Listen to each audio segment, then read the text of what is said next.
I'm a 32-year-old woman married to my husband, who's 34. We've been together for 6 years, and for the most part, our marriage has been smooth sailing. We're both financially stable. My husband works in tech, and I work in marketing.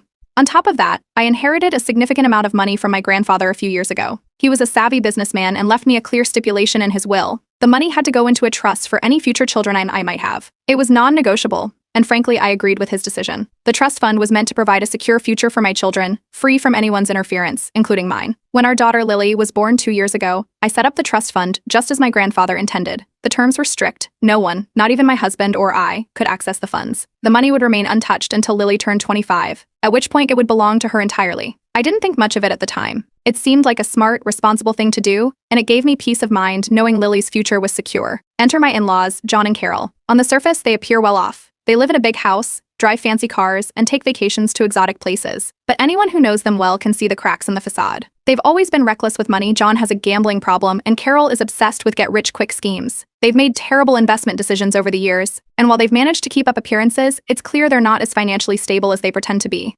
The first sign of trouble came during a family dinner a couple of months ago. My husband and I were at their house, enjoying what I thought would be a casual evening. At some point, the conversation shifted to Lily. My mother-in-law, Carol, casually mentioned the trust fund. She said she'd heard about it from my husband and wanted to know more. I was caught off guard, but I explained the basics, how it was set up, the legal protections, and the fact that it was for Lily's future. I didn't think it was a big deal. But then John chimed in, saying something like, "It's great that you're planning for the future, but wouldn't it make more sense to keep that money accessible? You never know when the family might need it." He said it so casually, like it was the most logical thing in the world. I was polite but firm. I told them the trust was legally airtight and couldn't be touched, even if I wanted to. That was the end of it, or so I thought.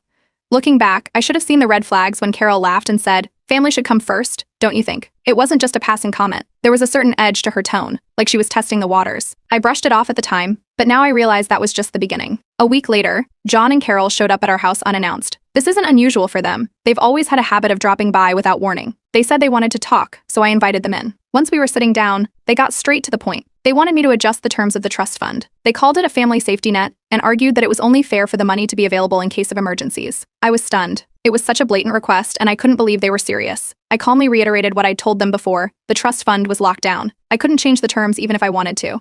But they wouldn't let it go. They kept pushing, saying it was irresponsible to hoard that kind of money when it could be used to help the family. What frustrated me the most was my husband's reaction. He didn't exactly side with them, but he didn't back me up either. Instead, he suggested that I hear them out and see if there was a way to compromise. It felt like a betrayal, even though he probably didn't mean it that way. From there, things escalated quickly. The next week, the in-laws called a family meeting. They said they wanted to discuss financial fairness and presented a plan to access the trust fund for a real estate investment. That's when I started to suspect something was off. They were too eager, too insistent, and the whole thing felt calculated. It didn't take